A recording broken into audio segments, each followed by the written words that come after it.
Assalamualaikum warahmatullahi wabarakatuh.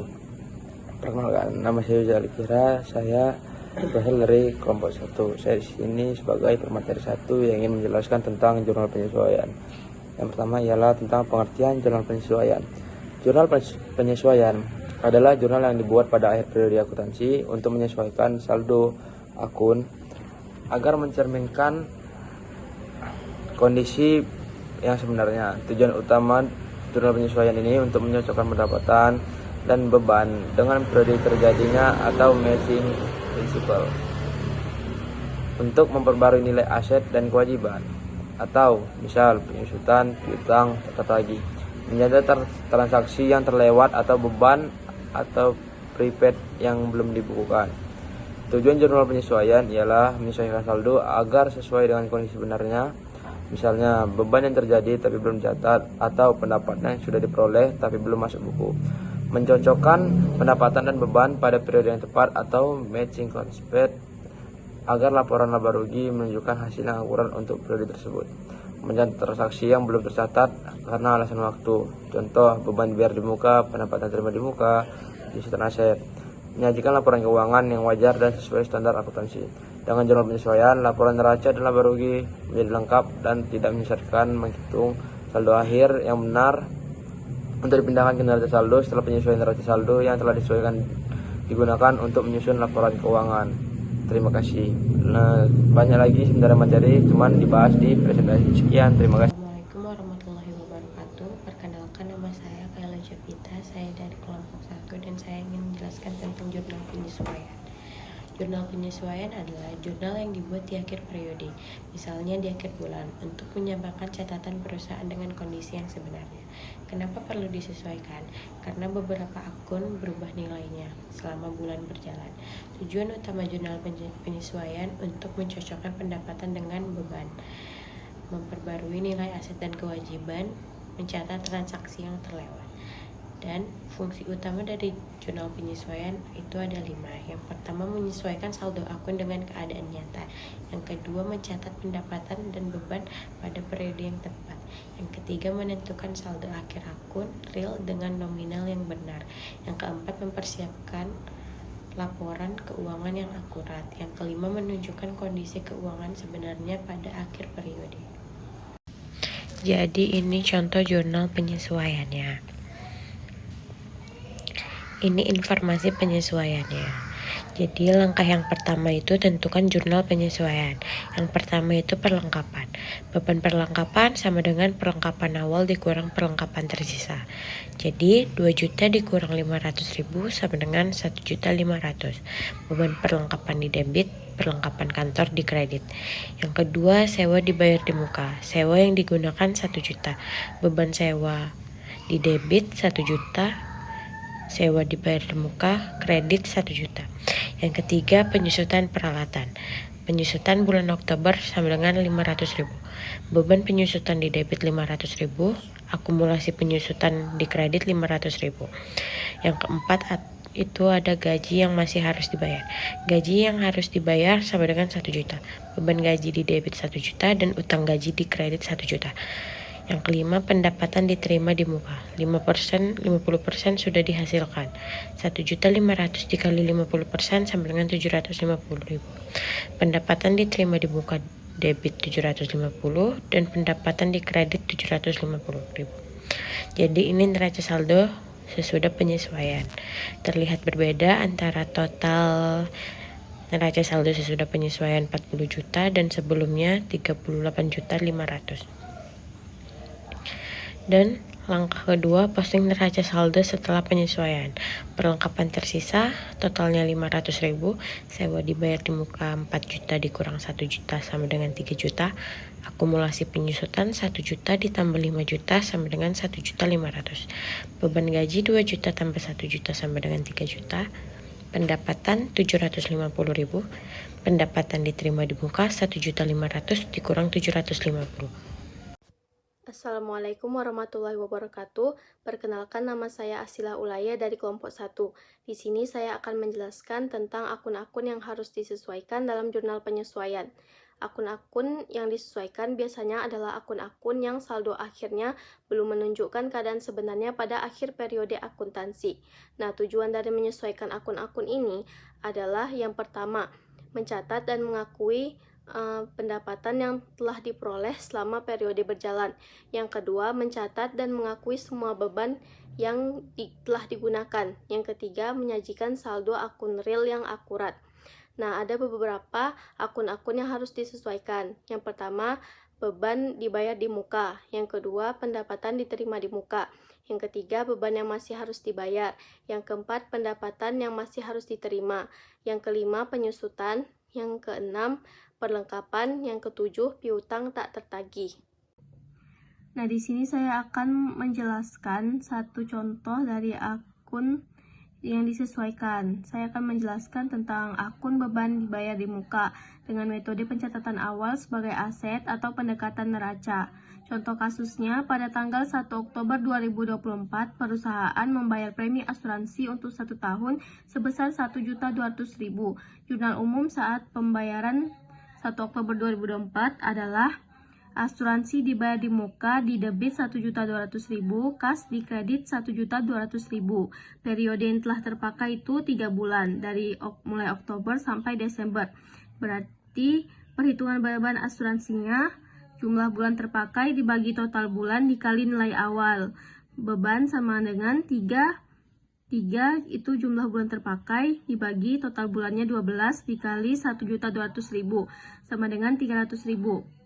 Nah, maka jurnal penyesuaian pada tanggal 31 Desember 2024 itu beban asuransi di debit 300.000, kas di kredit 300.000. Sekian penjelasan dari saya. Terima kasih. Assalamualaikum warahmatullahi wabarakatuh. Perkenalkan, saya Selpiara Cinta dari kelompok 1. Di sini saya akan menjelaskan materi tentang kertas kerja atau biasa sering disebut neraca lanjur. Adalah lembar kerja yang dipakai untuk mengumpulkan semua data yang diperlukan untuk membuat laporan keuangan. Kertas kerja membantu mencatat penyesuaian dan menyusun laporan keuangan, tetapi bukan catatan resmi perusahaan. Karena itu, kertas kerja tidak bisa dijadikan laporan pertanggungjawaban kepada pemilik perusahaan. Langkah-langkah penyusunan kertas kerja yaitu yang pertama, menyalin saldo akun neraca saldo ke kolom neraca saldo. 2. Mencatat penyesuaian dari data yang belum dicatat seperti beban dibayar di muka, penyusutan, dan sebagainya. 3. Menjumlahkan setiap kolom untuk memperoleh saldo setelah penyesuaian. 4. Memindahkan akun pendapatan dan beban ke kolom laba rugi. 5. Memindahkan akun harta, kewajiban, dan modal ke kolom neraca. Yang terakhir, memastikan keseimbangan antara total debit dan kredit. Assalamualaikum warahmatullahi wabarakatuh. Perkenalkan, nama saya Muhammad Faira Panjaitan. Saya dari kelompok 1. Di sini materi saya tentang bentuk-bentuk kertas kerja. Kertas kerja yaitu memiliki beberapa bentuk dan jumlah kolom yang berbeda sesuai kebutuhan perusahaan. Selanjutnya, di sini ada kertas kerja 6 kolom. Strukturnya itu ada 6. Yang pertama itu neraca saldo debit, neraca saldo kredit, yang ketiga itu penyelesaian debit, yang keempat itu penyelesaian kredit, yang kelima itu neraca saldo setelah penyelesaian debit, yang keenam itu neraca saldo setelah penyelesaian kredit. Selanjutnya ada kertas kerja 8 kolom. Strukturnya itu neraca saldo debit dan kredit. Yang selanjutnya itu penyesuaian debit dan kredit. Selanjutnya laba rugi, debit dan kredit, dan neraca debit dan kredit. Selanjutnya ada kertas kerja 10 kolom. Kertas kerja 10 kolom ini ditambahkan 2 kolom dari kertas kerja 8 kolom, yaitu penutup debit dan penutupan kredit. Selanjutnya ada kertas kerja 12 kolom. Strukturnya itu 1-2 neraca saldo sebelum penyelesaian. Selanjutnya 3-4 itu penyelesaian. Yang kelima sampai 6 itu neraca saldo setelah penyelesaian. Yang ke-7-8 itu adalah laba rugi. Selanjutnya yang 9-10 neraca. Yang ke-11 sampai 12 itu penutupan. Selanjutnya yang terakhir itu adalah kertas kerja auditor. Kertas kerja auditor ini bentuknya berbeda dari kertas kerja akuntansi biasa karena disusun untuk pemeriksaan laporan keuangan. Di sini ada isi kertas kerja auditor, ada 6. Yang pertama itu program audit, bukti audit, catatan pemeriksaan, penjelasan penyimpangan, simpulan auditor, yang terakhir itu ada referensi silang. Jadi, cuman ini saja yang bisa saya sampaikan. Semoga bermanfaat dan bisa dipahami. Sekian, terima kasih. Assalamualaikum warahmatullahi wabarakatuh. Perkenalkan, nama saya Tiraivan Karangkuti. Di sini saya akan melanjutkan materi yang telah disampaikan oleh teman saya, yaitu Yuja. Di sini tidak lama saya akan langsung menjelaskan materi saya, yaitu jurnal pembalik dan jurnal penutup. Pengertian jurnal pembalik dan jurnal penutup. Saya di sini akan menjelaskan pengertian jurnal pembalik terlebih dahulu.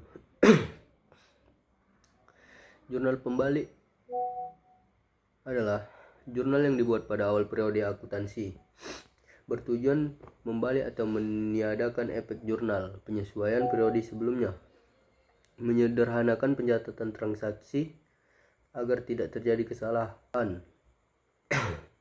digunakan untuk akun beban yang masih harus dibayar, pendapatan diterima di muka, dan lain-lain.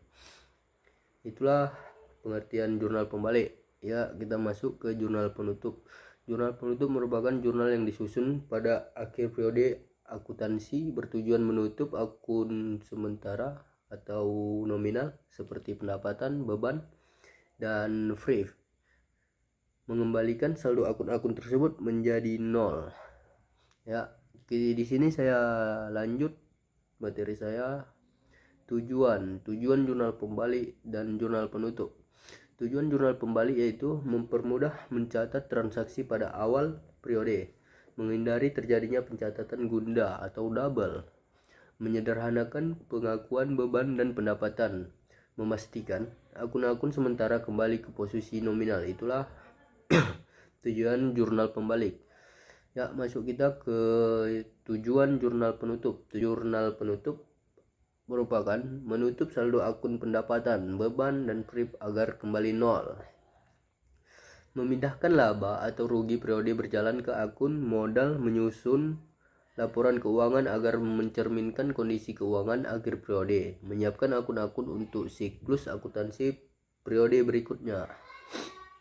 Masuk ke langkah-langkah jurnal pembalik dan fungsi jurnal pembalik. Langkah-langkah jurnal pembalik dan jurnal penutup. Jurnal pembalik. Identifikasi akun menyesuaikan yang perlu dibalik, beban dibayar di muka, beban yang masih harus dibayar, pendapatan diterima di muka. Tentukan jurnal lawan dari jurnal penyesuaian. Buat jurnal baru pada awal periode yang membalik jurnal penyesuaian. Catat jurnal membalik ke dalam buku besar. Jurnal penutup. Jurnal penutup akan mendapatkan ke akun ikhtiar laba rugi, menutup akun beban ke akun ikhtisar laba rugi, menutup saldo laba atau rugi dari akun ikhtisar laba rugi ke akun modal.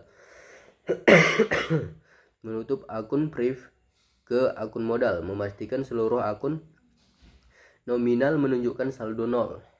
Ya, masuk ke fungsi jurnal pembalik dan penutup. Fungsinya ada 6, yaitu 1. Merapikan proses pencatatan akuntansi di akhir dan awal periode. 2. Menghindari kesalahan pencatatan yang dapat menyebabkan selisih dalam laporan keuangan. 3. Menampilkan laporan keuangan yang akurat dan sesuai standar akuntansi. 4. Mengembalikan akun nominal ke saldo nol. 5. Membantu perusahaan mengetahui laba atau rugi bersih di akhir periode. 6. Menyediakan dasar yang kuat untuk pembuatan neraca saldo setelah penutupan, post closing trial balance. Cukup sekian materi saya. Terima kasih. Assalamualaikum warahmatullahi wabarakatuh. Perkenalkan, saya Alia Salsabila. Di sini saya akan menjelaskan contoh dari jurnal penutup. Ada 4 akun yang ditutup dalam jurnal penutup. Yang pertama itu ada akun pendapatan, yang kedua akun beban, yang ketiga akun laba rugi, yang keempat itu ada akun prive. Nah, yang pertama akun pendapatan. Untuk menutup akun pendapatan itu ditandingkan dengan ikhtisar laba rugi. Letak pendapatan itu ada di debit, sedangkan ikhtisar laba rugi itu ada di kredit. Yang kedua yaitu menutup akun beban. Untuk menutup akun beban itu ditandingkan dengan akun ikhtisar laba rugi. Akun ikhtisar laba ruginya itu ada di debit, sedangkan akun bebannya itu ada di kredit. Yang ketiga menutup akun laba rugi. Nah, untuk menutup akun laba atau rugi, ya akun yang ditandingkan yaitu akun modal. Untuk menutup akun laba, akun labanya itu di debit, sedangkan modalnya itu di kredit. Sedangkan untuk menutup akun ruginya terletak di kredit, sedangkan modalnya di debit. Yang keempat, menutup akun prive. Menutup akun prive, akun yang ditandingkan adalah modal, yang dimana modal terletak di debit, sedangkan prive terletak di kredit. Nah, di sini saya ada contoh berdasarkan dari kertas kerja. Di sini yang pertama kita bakal menutup akun pendapatan, yang dimana pendapatan itu terletak di debit, sedangkan ikhtisar laba rugi itu terletak di kredit. Di sini pendapatan totalnya 15 juta. Jadi pendapatan itu ada di debit, sedangkan ikhtisar laba rugi itu ada di kredit. Kemudian yang kedua menutup akun beban. Di sini bebannya ada 6, yaitu beban gaji, beban sewa, beban kebersihan dan keamanan, perlengkapan, peralatan dan listrik. Jumlahnya itu ada 6.050.000, yang dimana beban gajinya itu 2.500.000, beban sewanya 100.000, beban kebersihannya itu 200.000, beban perlengkapan 2.500.000, beban peralatan 500.000, dan beban listrik itu 250.000. Jadi totalnya 6.050.000 itu terletak di ikhtisar laba dan rugi, yaitu di debit, sedangkan bebannya ada di kredit. Selanjutnya menutup akun laba. Berdasarkan dari kertas kerja, di sini cuma ada laba. Jadi ikhtisar labanya itu ada di debit, yaitu 8.950.000, sedangkan modalnya itu ada di kredit 8.950.000 juga. Yang terakhir yaitu menutup akun prive. Nah, modalnya di sini ada 2 juta, yang dimana letaknya itu di debit, sedangkan prive-nya itu di kredit dengan total yang sama, yaitu 2 juta.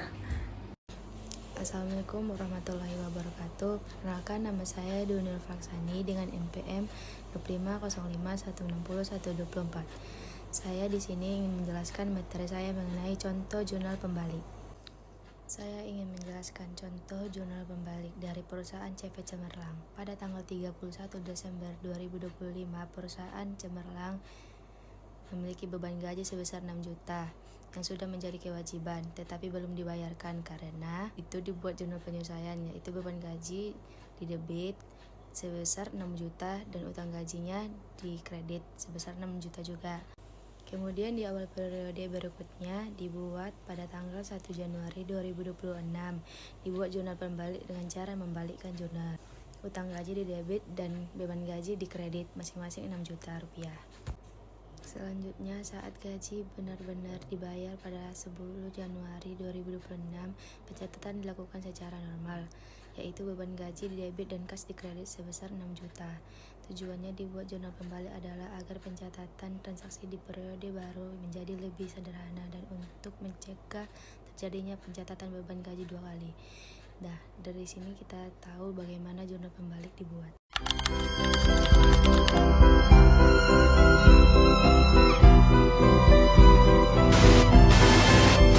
Thank you for watching.